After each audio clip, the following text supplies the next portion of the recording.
पण ज्यावेळेस महागाई वाढते त्याच वेळेस बरोबर सोन्याची किमती का वाढतात? आता अमेरिकेची मध्यवर्ती जी बँक आहे federal reserve bank of America, त्याच्याकडे जो 8,500 टन सोनं आहे. बरं. जगातलं सगळ्यात जास्त सोनं अमेरिकेकडे आहे. फार आपल्या भारतीय पुराणात बघितलं, आता संस्कृती सोन्याला हिरण्य म्हणलं जातं. काय हिरण्य? पहिलं तसं 71च्या अगोदर सोन्याच्या पटीतच करन्सी छापता येत होती. आता प्रत्येक देश हा पाहिजे तेवढी करन्सी छापू शकतो. की आजकाल दागिने बनवले जातात त्यावर सोन्याचं पाणी दिलं जातं, तर तो काय प्रकार? तर सोन्याबरोबर चांदीलाही एवढं का महत्व दिलं गेलं? ते म्हणजे कसं, सोने से कम नाही और खोने से भी गम नाही असा हा प्रकार आहे. 18 कॅरेट म्हणजे 75% शुद्धता आहे.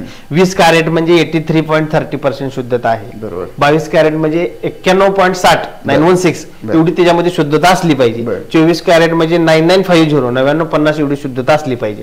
स्टँडर्ड गोल्ड म्हटलं तर 99.99 एवढी त्याच्यामध्ये शुद्धता असली पाहिजे. असे गव्हर्नमेंटने ठरवून दिलेलं एक मानांकन आहे.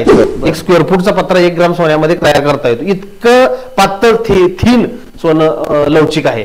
जे भूगर्भात सापडलेलं सोनं आहे ते दुकानात येईपर्यंत सोन्याची संपूर्ण प्रक्रिया काय आहे?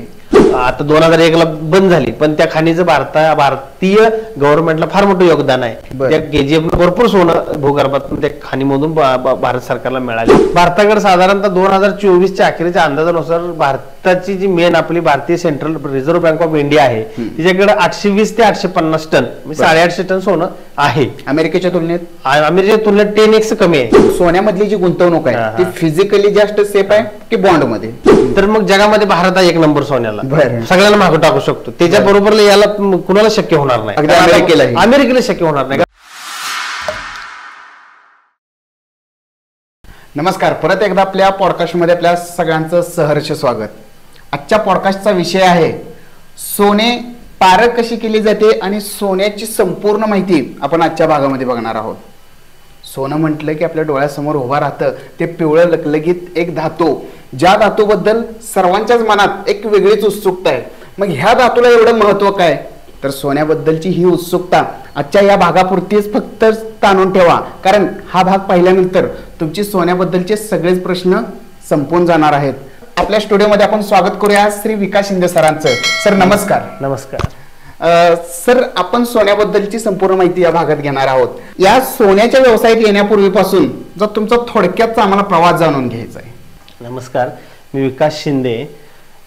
माझं जतमध्ये मंगळवार पेठेमध्ये ओम साई ज्वेलर्स या नावानं दुकान आहे. सोन्याचं ज्वेलर्स आहे, सोने चांदी खरेदी विक्री. तर साधारणतः माझं मूळ गाव आटपाडी. साधारणतः मी 2002 पासून हा सोन्याशी जरा परिचित झालो.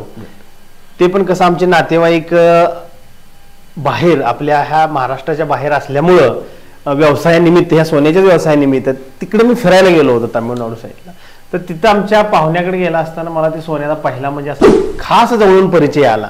सोन्याबद्दल प्रत्येक व्यक्तीला आकर्षण लहानपणापासून आहे, कारण सोनं हा प्रत्येकाच्या घरात असतं. थोडं का फायदा असतं म्हणजे कसं, गृहिणीच्या अंगावर असतंय, मंगळसूत्राच्या स्वरूपात असतं आणि गुंतवणूक रूपात पुरुषांच्या बी अंगावर असतं. त्यामुळे सोन्याचा परिचय आपल्याला थोड्याफार प्रमाणात असतोच. पण प्रत्यक्षात जवळून पाहण्याचा योग मला बाहेर तामिळनाडूमध्ये गेल्यानंतर आला. मी साधारणतः आमचे पाहुणे पाचेगावचे मिसाळ म्हणून ते तामिळनाडूमध्ये विळुपुरम या ठिकाणी व्यवसाय करत होते आणि तिकडे मी फिरायला गेलो होतो माझं ग्रॅज्युएशन सेकंड इयर झाल्यानंतर.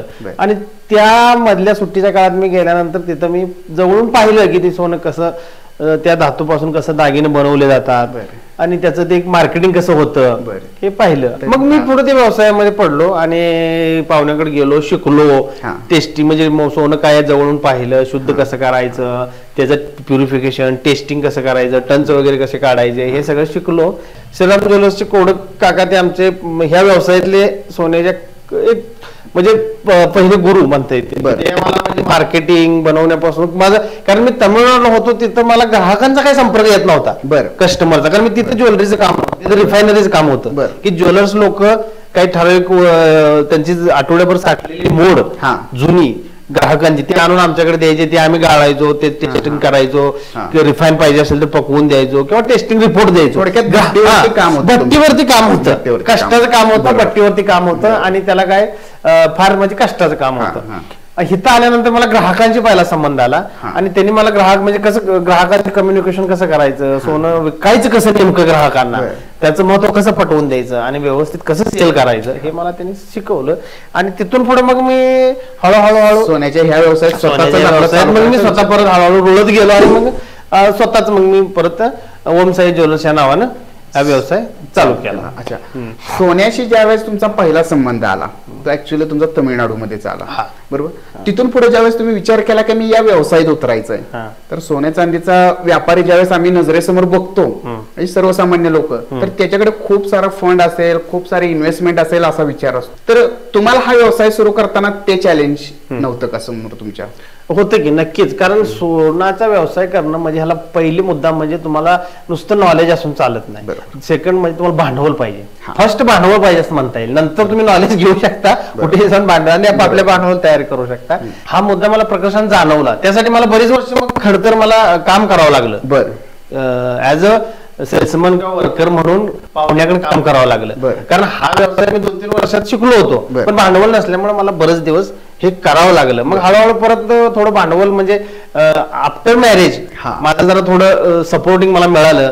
पण नवीन व्यक्तीला व्यवसायात शिरण्यासाठी भांडवल आणि ज्ञान या दोन्ही गोष्टी बरोबर इक्वली महत्वाच्या गरजेच्या आहेत. आता सर्वसामान्य जी लोक आहेत ते सोनं जे स्वतःजवळ बाळगतात ते एक शौक म्हणून बाळगतात का ती एक इन्व्हेस्टमेंट म्हणजे गुंतवणूक म्हणून बाळगतात? आता कसं आहे, फार थोडी लोक शौक म्हणून अंगावर मिरवतात, फार थोडी लोक आहेत. बरीच लोकांकडे सोनं भरपूर असतं, ते दाखवत नाही, ते इन्व्हेस्टमेंट या रूपात घेतात. पहिल्यापासून कसं आहे, लोकांचा कल आहे सोनं हे आपल्याला एनी टाइम एनीवेअर कधीही कुठेही त्याचं पैशात रूपांतर करता येते, कोणावर अवलंबून राहावं लागत नाही. आर्थिक संकटात दवाखाना असो, काही असो, किंवा सण समारंभ असो, लग्न असो, त्याच्यामध्ये सोनं लागतं. त्याच्यासाठी लोक थोडं पहिल्यापासून आपली पिढी जात परंपरेत गुंतवणूक म्हणून सोन्याकडे बघितलं जातं. आणि ते गुंतवलेलं सोनं जे आपण घरी आणतो फिजिकल स्वरूपात, त्यातलं काही लोक थोडं अंगावर घालतात. कोणाला म्हणजे आवड असेल ते जास्त घालते, कमी आवड असेल ते कमी घालते. पण एकंदरीत सोन्याकडे पहिला दृष्टिकोन बघण्याचा गुंतवणूकच आहे लोकांचा, आणि त्याचा वापर दुहेरी होतोय. एक तर सेम गुंतवणूक इन्व्हेस्टमेंट झाली, दुसरं म्हणजे दागिन्याच्या स्वरूपात परिधान पण करता येते. सोनं हा पहिल्यापासूनच आकर्षणाचा का विषय राहिलाय? पूर्वीपासूनच देवाणघेवाणीचं साधन म्हणून एक पैशाचा विनिमय, पैशाला एक अल्टर, आता पैसे करन्सी अलीकडच्या काळात आली, पण पहिलं देवाणघेवाणीचं साधन म्हणून खात्रीशीर करन्सी म्हणून सोन्याकडे बघितलं जात होतं. ह्या संदर्भातला माझा दुसरा एक प्रश्न असेल सर, की धातू जर बघायला गेलं तर ह्याच्यापेक्षा व्हॅल्युएबल ही अनेक धातू आहेत सोन्याच्या पेक्षा, आणि त्याच्यापेक्षा कमी व्हॅल्यूचे अनेक धातू आहेत. मग सोन्यालाच एवढी का किंमत? याचं कारण असं आहे की फार आपल्या भारतीय पुराणात बघितलं, आता संस्कृती सोन्याला हिरण्य म्हणलं जातं. काय हिरण्य? तर सोनं इतर धातूपेक्षा दिसायला आकर्षक इतर धातू आहेत. तुमचं रोडियम घ्या किंवा युरेनियम घ्या, हे धातू आपण वापरू शकत नाहीये, बरोबर, त्याचे साईड इफेक्ट्स आहेत. पण सोन्याचं कसं आहे, आपल्या ऋषीमुनीने सुद्धा ह्याच्यावर संशोधन करून ह्याच्या असं सिद्ध केलं की सोनं आणि चांदी हे दागिने म्हणून वापरायला अतिशय सुलभ, आरोग्याच्या दृष्टीनं उपयोगी, आणि सुवर्ण भस्माचा वापर तर आयुर्वेदामध्ये बऱ्याच केलेला आहे, ग्रंथामध्ये उल्लेख आहे सुवर्ण भस्माचा.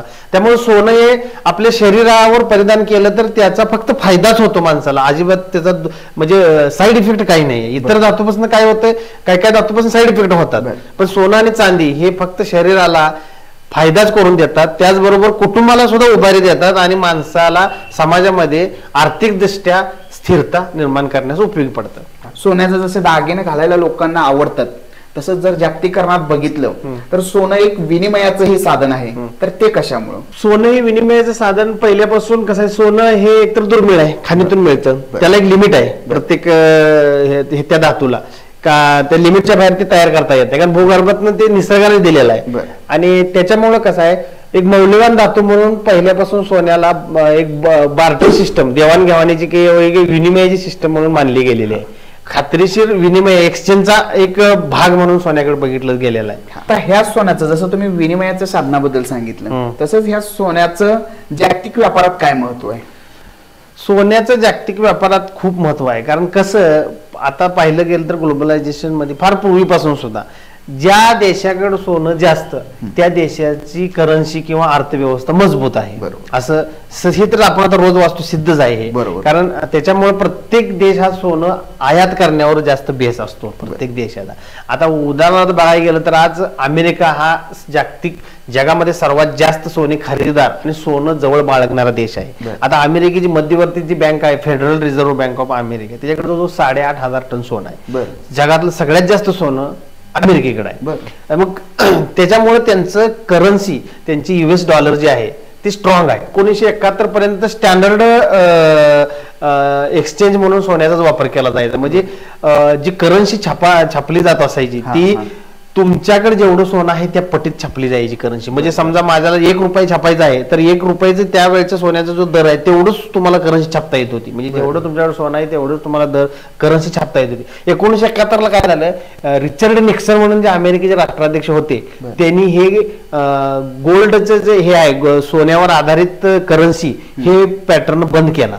आणि त्यानंतर कसं झालं प्रत्येक सरकार स्वतःची गॅरंटी द्यायला लागलं आणि मग त्यानुसार ते नोटा छापायला चालू झाले त्या करन्सी. म्हणजे आर्थिक मंदी असो, रोगराई असो, युद्धाचं वातावरण असो त्यानुसार ते सरकार नोटा करन्सी जास्त छापायला चालू केलं त्यांनी. आणि त्यांनी स्वतःची म्हणजे सेंट्रल गव्हर्नमेंटने स्वतःची गॅरंटी दिली. जशी प्रत्येक देशाची मध्यवर्ती बँक आपली bank reserve bank of India guarantee देते नोटाची. हा पहिलं तसं 71च्या अगोदर सोन्याच्या पटीतच करन्सी छापता येत होती. आता प्रत्येक देश हा पाहिजे तेवढी करन्सी छापू शकतो. बऱ्यापैकी आजकाल दागिने बनवले जातात त्यावर सोन्याचं पाणी दिलं जातं. तर तो काय प्रकार आहे? सोन्याचं पाणी देणं म्हणजे कसं 1 ग्रॅम फॉर्मिंग ज्वेलरी ज्याला म्हणलं जातं, इमिटेशन ज्वेलरी. आता फॉर्मिंग ज्वेलरी जास्त करून म्हणलं जातं त्याला 1 ग्रॅम हे अल्टरनेटिव्ह नाव आहे. आता ऍक्च्युली त्याच्यावर त्या पद्धतीनं ते काही 1 ग्रॅम गोल्ड असेल तर काही 1 ग्रॅम सोनं त्याच्यावर चढवलेलं नसतं. पण त्याला ते मान्यता प्रघात पडलेला आहे.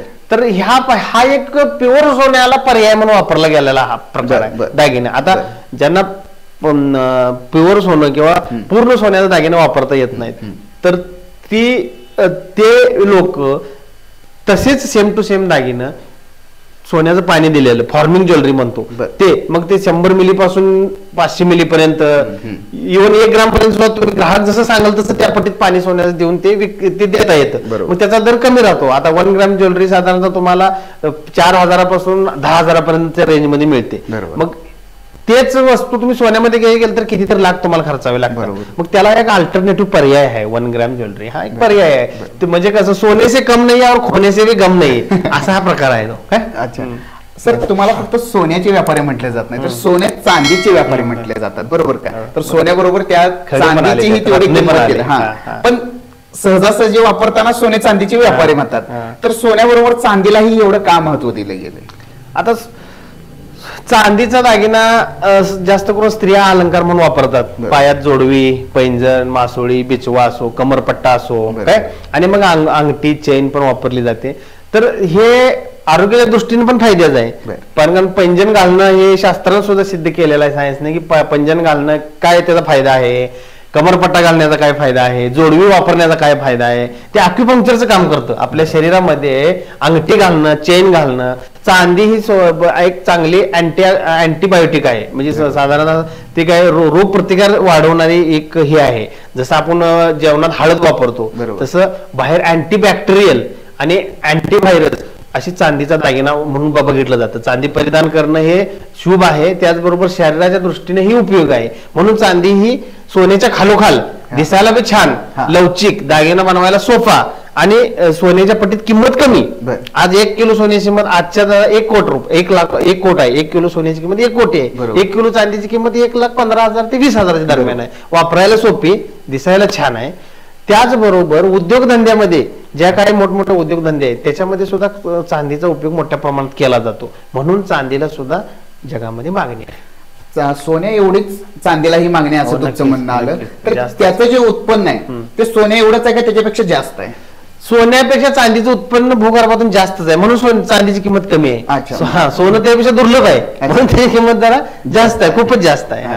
चांदीचं उत्पन्न त्यापेक्षा जास्त होत. सोन्यामध्ये किंवा चांदीमध्ये ते वेगळा प्रकार मानला जातो, पण सोन्यामध्ये कॅरेट हा काय प्रकार राहतो?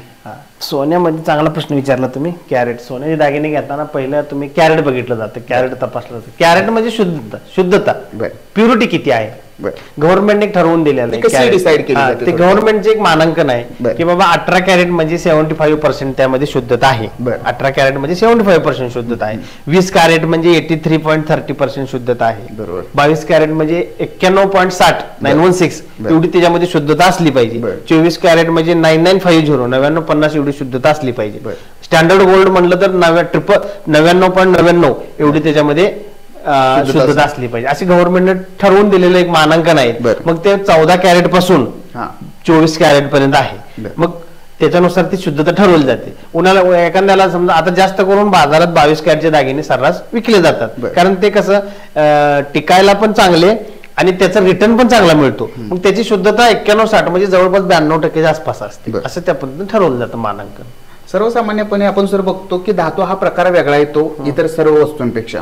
सोने तर हा सगळ्यापेक्षा वेगळाच आहे. पण ज्यावेळेस महागाई वाढते त्याच वेळेस बरोबर सोन्याची किमती का वाढतात? रुपयाचं अवमूल्यन झालं की सोन्याचा दर वाढतो. बरोबर. रुपया स्ट्रॉंग झाला की तुम्हाला कमी मोजावा लागतो विकत घ्यायला. साधारणतः कसं कच्च्या तेलाच्या किमती वाढल्या, क्रूड ऑइल वगैरे, तर ते सोनं पण वाढतं, महागतं. आणि ह्याचा मार्केटवर पण आता भारतीय बाजारात बघायला गेलं तर साधारणतः कसं असतं, इन्व्हेस्टर स्टॉक मार्केट जर तेजीत असेल तर लोक तिकडे गुंतवणूक करतात, सोन्याकडे दुर्लक्ष होतं थोडं. मग सोनं जरा थोडं मागणी, हे कसं डिमांड सप्लायचा हा व्यवसाय, डिमांड सप्लायचा गेम आहे हा.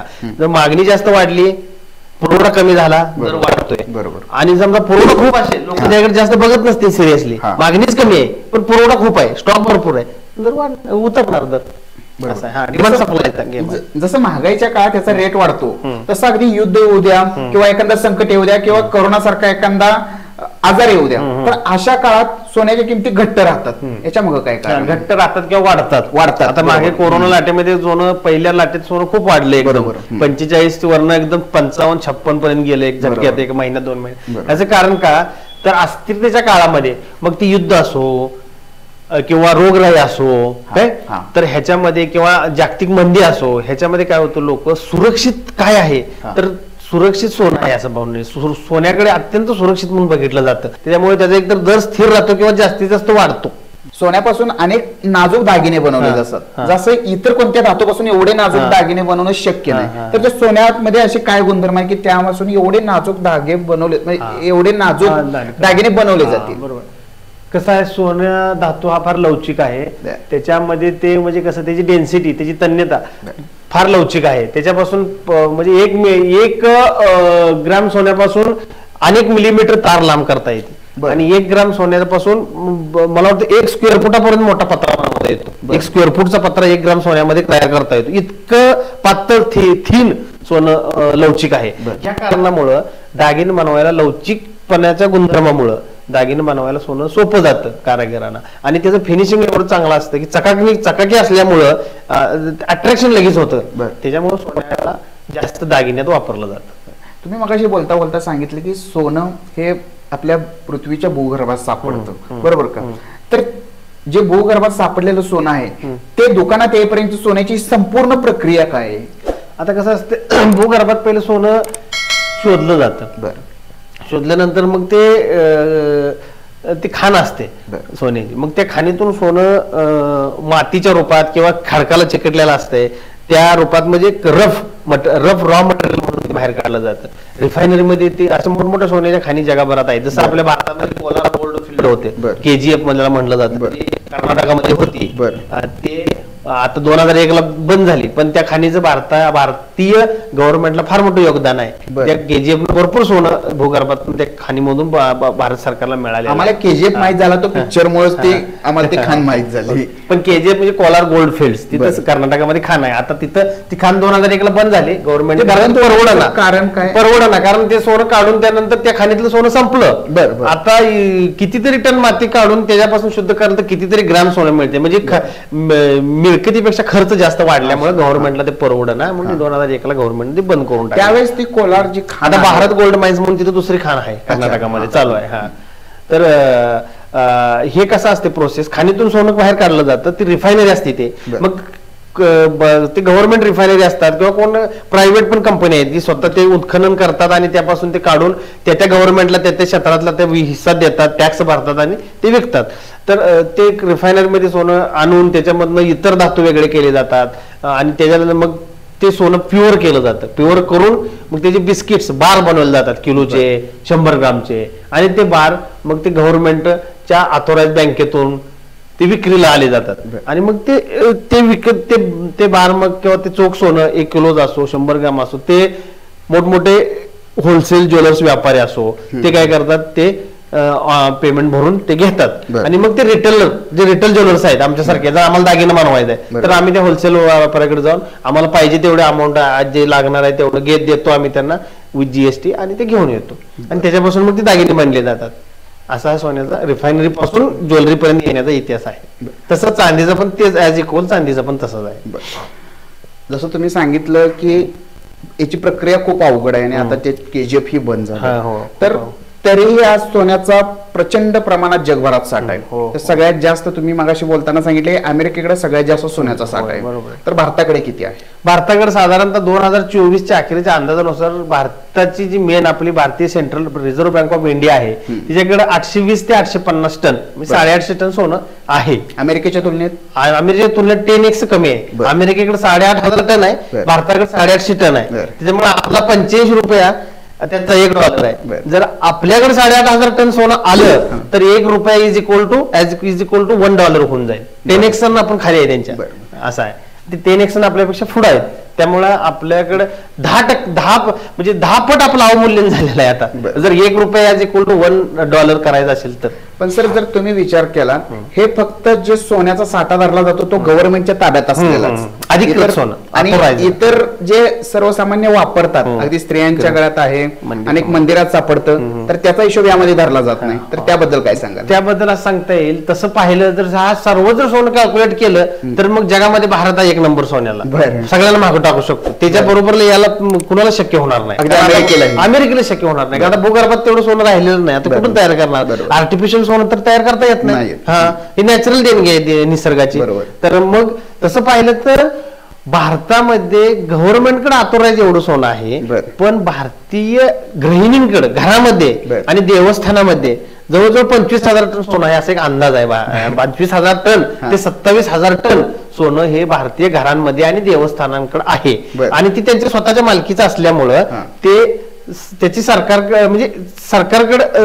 त्याला कंपल्शन करू शकत नाही. ती स्वतः त्यांच्या मालकीचं आहे सोनं, त्यामुळे ते व्यवहारात येऊ शकत नाही. ते ती व्यक्ती किंवा ती संस्था ते ट्रस्ट ठरवू शकते ते सोनं आम्ही विकायचं, व्यवहारात आणायचं नाही, किंवा ते कुटुंब, घर, व्यक्ती पर्सनल ठरवू शकते. पण टोटल कंपॅरिझन विचार केला तर भारतामध्ये भरपूर सोनं आहे, पण व्यवहारात वापर त्याचा फार कमी आहे. बाकी इन्व्हेस्टिंग म्हणून आणि एक गुंतवणुकीचं साधन किंवा साठवण्याचं साधन म्हणूनच आता ते आहे घरामध्ये किंवा मंदिरात वापरलं. आणि देणगी रूपात आता मंदिरामध्ये वगैरे मिळालेलं आहे, ते त्या ट्रस्टकडे जमा होतंय ना. बरोबर. मग ते ट्रस्ट ठरवणार ते किती वापरायचं, इन्व्हेस्ट करायचं का, गव्हर्नमेंटला व्याजाने द्यायचं का, त्याच्यामधनं काय त्या देवस्थानासाठी काय लागणाऱ्या काही योजना आराखड्यानुसार लोकांच्या सोयी सुविधा करायच्या ते ठरवणार. आता तुम्ही बोलता म्हटलं की गव्हर्नमेंटला ते व्याजाने द्यायचं का ते आपल्याकडे ठेवायचं, तर सोन्यामधली जी गुंतवणूक आहे ती फिजिकली जास्त सेफ आहे की बॉन्ड मध्ये?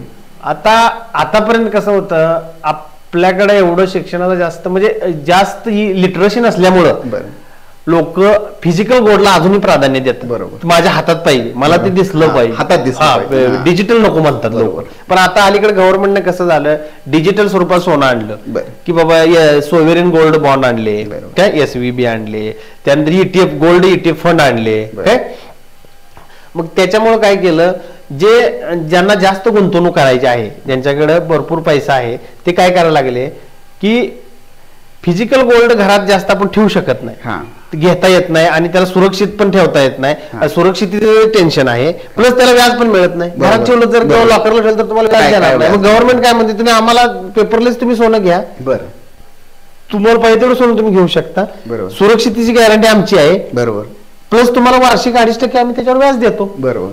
हा फायदा आहे ना. 8 वर्ष त्याची मुदत असते. 8 वर्षाच्या आत जर तुम्ही ते सोनं मोडलं, ते बॉन्ड मोडला, तर त्याच्यावर जे काही तुम्हाला टॅक्स आहे तो टॅक्स तुम्हाला capital gain, long term capital gain ज्याला म्हटलं जातं, तो कॅपिटल गेन द्यावा लागतो. 8 वर्षापर्यंत ठेवलं तर तो टॅक्स सुद्धा माफ आहे गव्हर्नमेंट. इतक्या लॉंग टर्म तुम्ही गव्हर्नमेंटला वापरायला दिलं त्याबद्दल तुम्हाला टॅक्स फ्री पण मिळतंय ते सोनं. मग ह्याचा फायदा आहे. मग आता मोठे जे इन्व्हेस्टर आहेत ते तुम्ही ते गोल्ड बॉन्ड मध्ये इन्व्हेस्ट करतात, मग दुहेरी फायदा होतो. एक सुरक्षित झालं, 2.5% व्याज मिळालं, फक्त लॉंग टर्म ठेवावं लागतं. आणि सर्वसामान्य ग्राहक काय म्हणतो की त्यांना एक टेक्निकल काय माहित नसतं किंवा जास्त त्या खोलात नको म्हणतात, डिजिटल नकोच म्हणतात. आपण आपल्याला पाहिजे तेवढं आपण फिजिकल घेऊया, पाहिजे तेव्हा मोडता येते, सोनाराकडे ठेवता येते किंवा बँकेत ठेवून आपण त्याचे पैसे करू शकतो, आपलं काम करू शकतो. त्यामुळे आता अलीकडे तसा हळूहळू मोठ्या शहरात हा प्रघात आता चालू झालाय की लोकांना जरा तो, आणि मोबाईलमुळे वगैरे लोकांना कळायला लागलं की बाबा आता निरनिराळ्या ऍपवर सुद्धा तुम्हाला म्हणजे गव्हर्नमेंट ऑनलाईन तुम्ही गोल्ड फंड घेऊ शकता, गोल्ड बॉन्ड घेऊ शकता. आता तुम्ही बोलताना म्हटला की सोन्यावरून ज्यांचा सोन्याचा साठा जास्त आहे त्यांना जास्त व्हॅल्युएबल समजलं जातं, जसं की अमेरिका आहे, त्याच्याकडे 8,500 टन सोन्याचा साठा आहे, त्यामुळे अमेरिकेत सर्वत्रच तिचा दबदबा आहे. पण काही देशांकडे स्वतःच असं क्रूड ऑइल आहे, तर त्यांच्याकडं सोन्याचा साठा असणं गरजेचं आहे का त्यांचा जगभरात स्वतःचा असा दबदबा असू शकतो? ओपेक संघटना आहे गल्फ कंट्रीची, त्यांनी संघटना तयार केली आणि तेलाचा दबदबा निर्माण केला.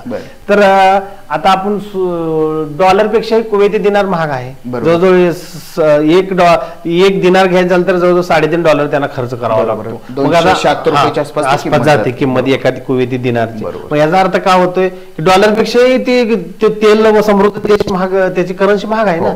हा, मग तेलाला पण अनन्यसाधारण महत्व आहे रोजच्या जीवनामध्ये. ट्रान्सपोर्टेशन मुळे तेल ज्या देशाकडे तेल समृद्ध देश आहे ते त्यांची करन्सी बी महाग आहे. आणि त्याच्यामुळे त्यांनी आता ते सोने किती खरेदी करायचं हा त्या देशाचा प्रश्न आहे. त्याला रूपांतर किती सोन्यात करायचं. तर सध्याच्या घडीला जर बघायला गेलं तर ज्या देशाचं जे देश तेल समृद्ध आहेत त्यांची करन्सी स्ट्रॉंग आहे, आर्थिक दृष्ट्या ती सक्षम आहे. त्यांनी आत्ताचा विचार करताय, शेवटी खनिज तेल आहे, खनिज संपणार आहे, पण त्याने आत्ताच ह्या गोष्टीत इन्व्हेस्टमेंट करावी का न करावी याच्याबद्दल काय मत आहे तुमचं? आता ती त्या देशाचा त्या देशाची पॉलिसी आहे की त्यांनी त्यांनी त्यांच्या पद्धतीने इन्व्हेस्टमेंट करून ठेवली असेल किंवा त्या देशानुसार त्यांना जेवढं पाहिजे तेवढं त्यांनी गुंतवणूक करून पण इन्व्हेस्ट करून पण ठेवलं असेल. असं कोणत्याही देशाला काही लिमिटेशन राहतं का की एवढ्याच प्रमाणात सोनं त्यांनी खरेदी केलं पाहिजे, ह्याच्याबद्दल काही असं काही लिमिटेशन आहे? ते प्रत्येक देशाचा स्वतःचा प्रश्न आहे. आता आजकाल चायना भरपूर सोनं खरेदी करायला लागलेलं आहे, त्याला कोणी रोखू शकत नाही. कारण तुमच्याकडे सोनं खरेदी करायला महत्वाचं काय लागतं? डॉलर लागते. तुमच्या आता आंतरराष्ट्रीय बाजारात डॉलर हे एक असं चलन आहे की जे सर्व जगभर मान्यता मिळालेलं चलन आहे. मग तुमच्याकडे जर इतर गोष्टी निर्यात करून जर भरपूर डॉलर उपलब्ध असतील, आलेले असतील, तर ते डॉलर तुम्ही देऊन सोनं घेऊ शकता पाहिजे तेवढं. चायना हे तेच करायला लागले काय. आणि एकदा तुमच्याकडे भरपूर सोनं आलं तर तुमच्या करन्सीला पण पूर्ण मान्यता मिळते चांगली. करन्सीमध्ये ज्यावेळेस व्हॅल्युएबल केलं जातं किंवा करन्सीला ज्यावेळेस व्हॅल्यू केलं जातं त्यावेळेस ती USD डॉलर मध्येच केलं जातं, तर असं का? कारण US डॉलरला जगभर मान्यता का आहे तर USच्या अनेक कंपन्या, फायनान्शियल कंपन्या, बँका ह्या मोठमोठ्या नावाजलेल्या जगभर आहेत, वित्तीय संस्था त्यांच्या मोठ्या आहेत.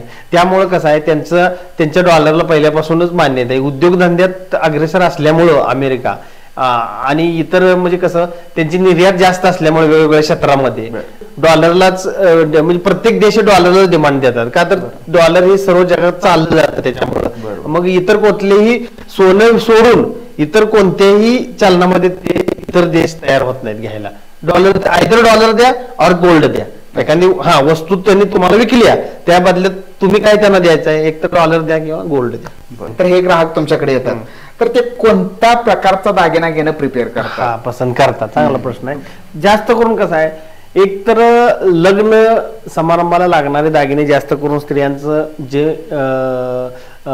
धन म्हणलं जातं मंगळसूत्र काय ते जास्त, मंगळसूत्राला जास्त मागणी असते. वेगवेगळ्या डिझाईन मध्ये मंगळसूत्राची मागणी असते. त्यानंतर हार, नेकलेस, राणी हार, त्यानंतर पेन, हे कानातले टॉप्स वेगवेगळे, कर्णफुले, झोबे, त्यानंतर रिंगा, त्यानंतर वेगवेगळ्या प्रकारचे पेंडन, आणि त्यानंतर मग गळ्यातल्या चैनी, जे चेन्स आपण वापरले जातात लेडी ते, आणि वेगवेगळे हार ज्याला आपण राणी हार म्हणतो, नेकले, चपला हार, लॉंग हार वगैरे वेगवेगळे नाव आहेत असे घेतले जातात. आणि त्यानंतर बँगल्स स्त्रियांचा जास्त कल असतो, बांगड्या, बिल्वर, पाटली, किंवा आजकाल जे बंगाली कारागीर बनवतात आकर्षक पद्धतीनं वेगवेगळ्या डिझाईनच्या बंगाली बँगल्स ते घेण्याचा कल असतो. आणि पुरेसे दागिने प्रत्येक घरामध्ये एक ठराविक लिमिट पर्यंत दागिने झाले की मात्र मग प्रत्येक कुटुंब गुंतवणुकीच्या दृष्टीनं चोख सोनं, वेडन, वेळेची अंगठी किंवा बिस्किटाच्या रूपात किंवा कॉईनच्या रूपात मग घेण्याकडे वळतं. म्हणजे पुरेसे दागिने पहिल्यांदा प्रत्येक कुटुंबाचा कल का असतो, आपल्याला लागणारा आवश्यक तेवढं दागिने पहिले घेऊया आणि राहिलेली परत गुंतवणूक असते ती त्यांनी चोख सोन्यामध्ये ऍज अ पिढ्याच्या वेडन अंगुठी असू द्या किंवा कॉइन्स असू द्या किंवा बिस्किटाच्या रूपात घेण्याला जास्त कल. ज्याप्रमाणे तुम्ही स्त्रियांबद्दल हे सांगितलं की स्त्रिया, तर पुरुष जे आहेत ते कशा प्रकारचं सोनं परिधान करतात? पुरुषांना जास्त आवडणार म्हणजे गळ्यात चेन, मोठ्या हॉलो दिसणाऱ्या चेन, हातात ब्रेसलेट आणि अंगठ्या. पुरुषांचे दागिने लिमिटेड आहेत. बरोबर. चेन, ब्रेसलेट, अंगठी बरोबर लिमिटेड आहेत. तर स्त्रियांच्या जास्त ऑप्शन आहेत दागिने. बरोबर.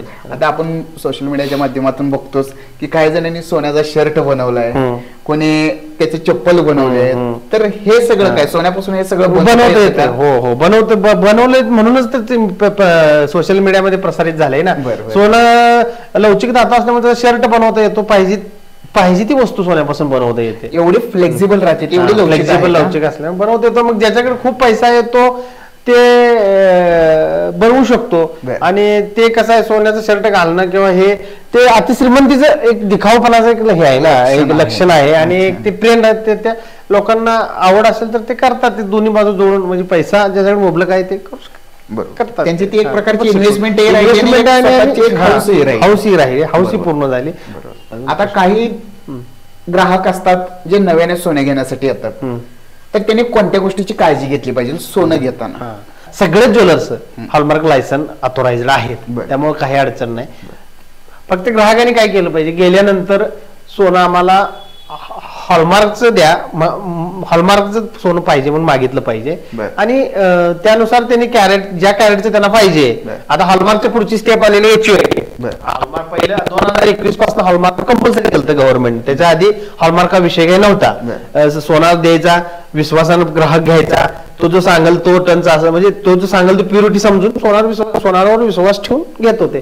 2021 पासून कसं झालं, गव्हर्नमेंटला बऱ्याच तक्रारी गेल्या की बाबा सोन्यामध्ये देताना चोकचा भाव घेतला जातो, रिटर्न देताना परत आम्ही मोडताना फारच कमी धरलं जातं, तूट वगैरे खूप जाते. मग अशा बऱ्याच हे झाल्यानंतर त्याच्यावर संशोधन करून भारत सरकारनं bureau of Indian standard BIS नावाची संस्था ती हे काम बघते भारत सरकारची. तर त्या संस्थेने काय मानांकन ठरवून दिली, ज्याला आपण काय म्हणतो पॅरामीटर्स, ज्याला मानांकन म्हणतो. तर ते मानांकन ठरवून दिली की बाबा ह्या कॅरेटचं सोनं तुम्ही ग्राहकांना विकलं पाहिजे आणि जे काही विकताय त्याचं त्या दागिन्यावर उल्लेख पाहिजे की किती कॅरेट आहे आणि त्या कॅरेटचा दर आकारा आणि तुमची जी काही मजुरी आहे, लागणारा खर्च, मेकिंग चार्जेस प्लस तुमचं मार्जिन ठेवून तुम्ही ती विका. ह्याच्याबद्दल कोणतेही गव्हर्नमेंटचं दुमत नाही. मग त्यानुसार आता HUID आलेला आहे, हॉलमार्क युनिक आयडेंटिफिकेशन नंबर. हा सांग की नंबर आहे. हॉलमार्क नंतरच्या आताचे लेटेस्ट स्टेप आलेले आहे की त्याच्यामध्ये सांग की कोड असतो, बाबा AB2356 असं सांग की नंबर असतो की तो नंबर काय दर्शवतो की त्यासाठी मग तो नंबर स्टॅम्पेड केला दागिन्यावर की 2 ग्राम प्लस दागिन्यावर तो नंबर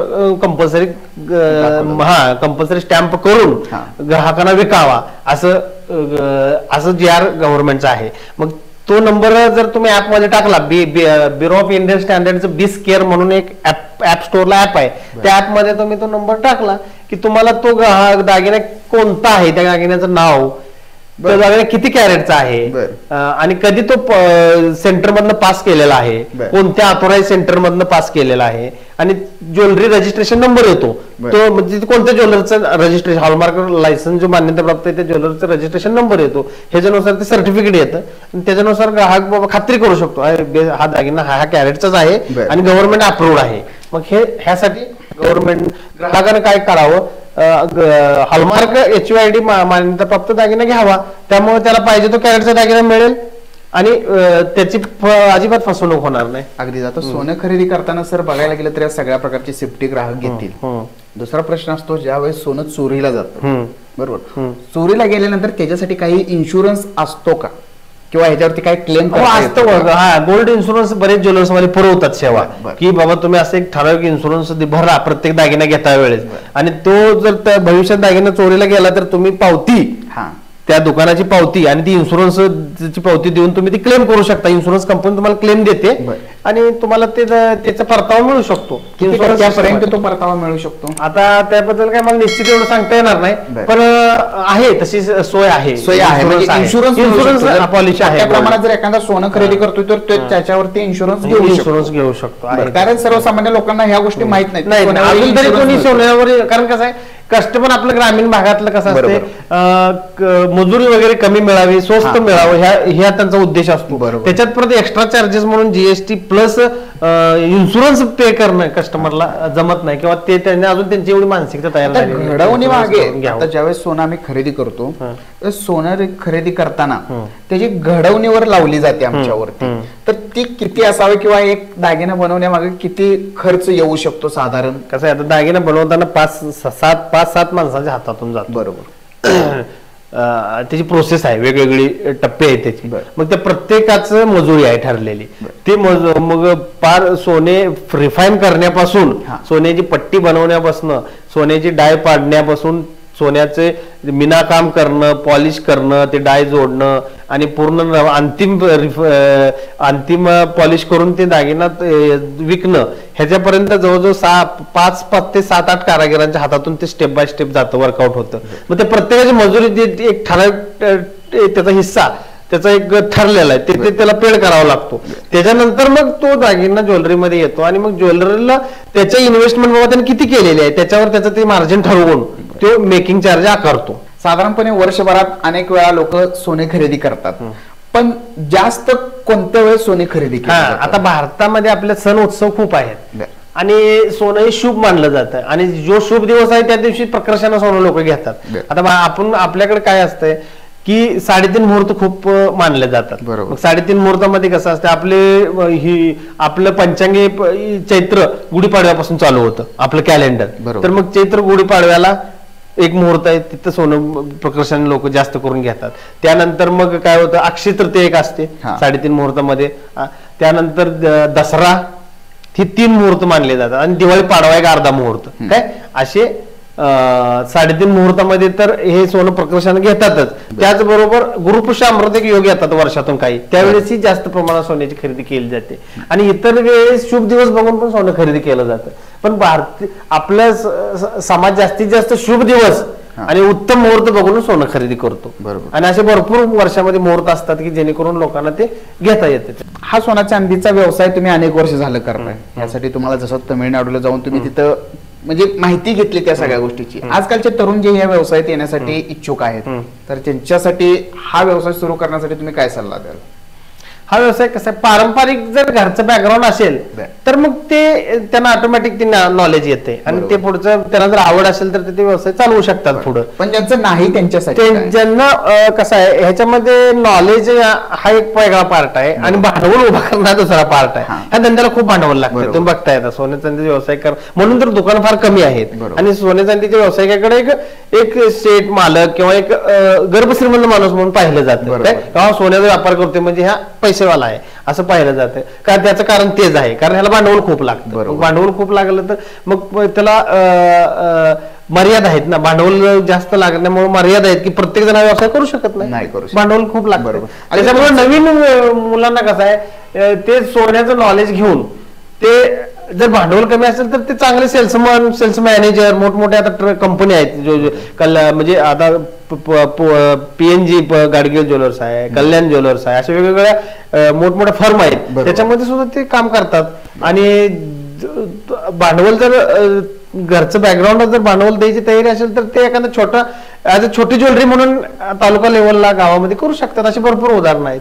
मग पण ह्याला कसं आहे, शिकणं, मुळात आवड असणं आणि शिकणं आणि भांडवल उभा करणं, ह्या दोन्ही गोष्टी जमून आल्या तर मग ती व्यक्ती चांगला व्यवसाय करू शकते. एखाद्या नवीन सोन्याचा व्यापारी तयार व्हायला लागला किंवा त्याला दुकान टाकायचंय, तर त्यासाठी एक छोटा म्हणजे एकदम मध्यम खर्चा व्यक्ती आहे आणि त्या व्यक्तीला या व्यवसायात यायचंय, तर त्यांच्यासाठी काय सल्ला द्याल? ती व्यक्ती व्यवसायात येऊ शकते, पण कसं आहे, पहिलं कुठेतरी ट्रेनिंग घेणं 2-3 वर्ष 5 वर्ष ऍज अ डिपेंड आपण त्याच्या माइंड सेटवर आहे की तो लवकर किती ग्रास्प करतोय, किती कॅच करतोय ते नॉलेज.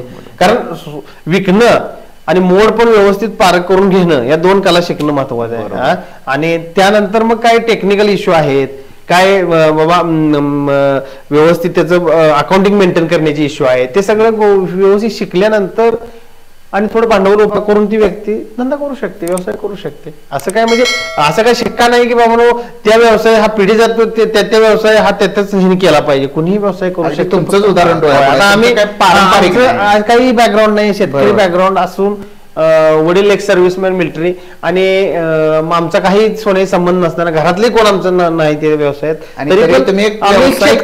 शेतकरी असून सुद्धा एक को इन्सिडेंट म्हणा किंवा एक नातेवाईक त्या व्यवसायात असल्यामुळे म्हणा मी त्या व्यवसायाकडे वळलो आणि त्यातून मग एक आपल्याला स्वतः पायावर उभा राहण्यासाठी सक्षम व्यवसाय होऊ शकला. बरोबर. कोणताही ग्राहक ज्यावेळेस तुमच्याकडे सोने खरेदीला येतो त्यावेळेस त्याच्या मनात एक भीती असते की मला बनावट सोनं मिळेल का खरं सोनं मिळेल, कमी कॅरेटचं मिळेल का चांगलं मिळेल.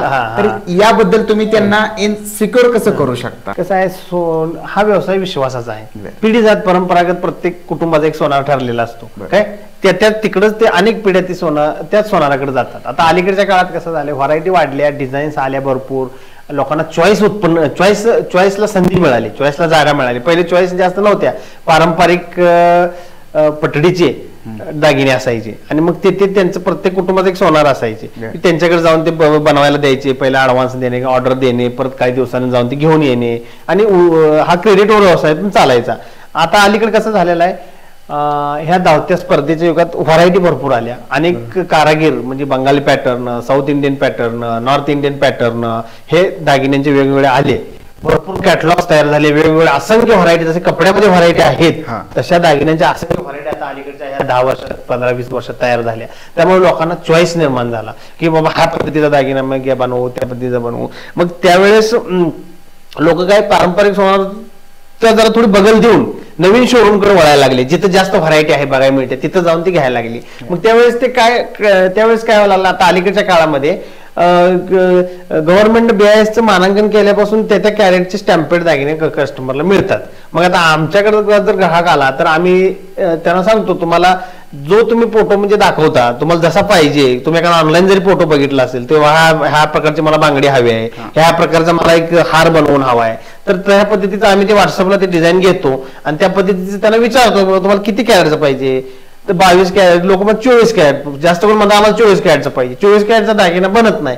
पिळेचे अंगठे किलोवर पाटली सोडलं तर ते लवचिक पण असल्यामुळं ते टिकत नाही. त्यामुळं 22 कॅरेटचे दागिने बनवण्याकडे आणि वापरण्याकडे जास्त कल आहे, कारण टिकायला बी मजबूत आणि रिटर्न पण चांगला मिळतो. मग ते विचारतात मग आम्हाला 22 कॅरेटचा दागिना बनवून द्या. मग आम्ही त्या पद्धतीनं 22 कॅरेटचा हॉलमार्क HUID दागिना बनवून देतो. मग आता गव्हर्नमेंटनेच आपल्याला कस्टमरला सिक्युरिटी दिलेली आहे. सर्वसामान्य ग्राहकांना गव्हर्नमेंटनं फार चांगलं काम केलेलं आहे की हॉलमार्क आणि HUID तयार करून 2021 पासून हे कंटिन्यू आता चालूच आहे. आणि HUIDच्या दागिने आता कस्टमर HUIDचा बिनधास्त त्या कॅरेटचा दागिना घेऊ शकतो. आता अविश्वासाची कुठली भीती राहिलेली नाही. HUID नंबर 5 आहे म्हटल्यानंतर त्या कॅरेट बसणारच, त्यामुळे त्याचा काही आता अडचणीचा मुद्दा राहिलेला नाही येतो. आजपर्यंतच्या तुमच्या अनुभवानुसार ग्रामीण ग्राहक आणि शहरी ग्राहक या दोन्हीत काय फरक तुम्हाला जाणवतो का? ग्रामीण ग्राहकांचं कसं असतंय, बजेट चा विचार करतो ग्रामीण ग्राहक. तो म्हणजे काय जास्त ग्रामीण ग्राहक हा कसा दर मेकिंग चार्ज कसे कमी कुठे मिळतील किंवा मेकिंग चार्ज जास्तीत जास्त कमी म्हणजे कमीत कमी जिथं मेकिंग चार्ज आहे त्याकडे वळतो. शहरी ग्राहक काय करतो, डिझाईन्स कडे जास्त त्याचा कल असतो. वेगवेगळ्या डिझाईन्स, मला थोडी मजुरी जास्त द्यायला लागली तर चालेल पण मला हवी ती डिझाईन्स मला मिळायला पाहिजे, हवी त्या पद्धतीचा पॅटर्न मला मिळाला पाहिजे, हा त्यांचा कल असतो. आणि ग्रामीण ग्राहकांचा थोडा स्वस्त कसं मिळेल हा कल असतो. थोडा डिझाईन्स सेकंड पार्ट म्हणून ते बघतात, डिझाईन जरा थोडी चालते 19-20 पण मला स्वस्त कमी मेकिंग चार्ज असणार पाहिजे असं त्यांचं ग्राहकांचं दोन ग्राहकांचं प्रकारमध्ये मोडले जात असं. ज्यावेळेस एखादा ग्राहक तुमच्याकडे येतो त्यावेळेस तुम्ही त्यांना कशा प्रकारची सेवा देण्याची प्राधान्य देता? आम्ही कसं आमच्या दुकानात येणाऱ्या ग्राहकांना विश्वासार्हता महत्वाची आहे ह्या सोन्यामध्ये. आम्ही त्यांना सेवा, गुणवत्ता, दर्जाबाबत तडजोड करत नाही. त्यांना म्हणजे आम्ही त्यांना चांगली सेवा देण्याचा प्रयत्न करतो. दागिना चांगल्या गुणवत्तेचा त्यांनी जो मागेल, 22 कॅरेट पाहिजे 22, 20 पाहिजे 20, 24 पाहिजे 24 त्या कॅरेटचा आम्ही दागिना त्यांना देतो. त्यानंतर विक्री पश्चात सेवा पण आम्ही देतो त्यांना की बाबा परत आम्ही त्याला गॅरंटेड देतो, गॅरंटेड अश्युरन्स देतो. दागिना जर तुमचा कमी म्हणजे जो कॅरेट आहे तो कॅरेटच असणार, पण तुम्ही हँडलिंग करताना जरी मोडला काही त्याच्यामध्ये काही थोडं डॅमेज झालं तरी आम्ही त्यांना ते परत थोडीशी त्यांच्याकडे म्हणजे ते जर परत दिला तर आम्ही त्यांना जोडून व्यवस्थित पॉलिश करून ती काही थोडी नाममात्र मजुरी आहे ते घेऊन आम्ही त्यांना परत देतो. म्हणजे याचा अर्थ विक्री पश्चात पण आम्ही त्यांना सेवा चांगली देतो आणि विश्वासार्हता त्यांनी जो मागेल त्या कॅरेटचा आम्ही दागिना देतो, जो मागेल त्या पद्धतीचे व्हरायटी आम्ही त्यांना देण्याचा प्रयत्न करतो आणि विक्री पश्चात ही सेवा त्यांना देतो. ज्यावेळेस तुम्ही या व्यवसायात आला आणि असा काही प्रसंग घडलाय का ज्यावेळेस तुम्हाला वाटलं की नाही या व्यवसायात आलोय आणि आता माझं सार्थकी झालं या व्यवसायातीनं, असा काही प्रसंग तुमच्या आयुष्यात घडलाय का?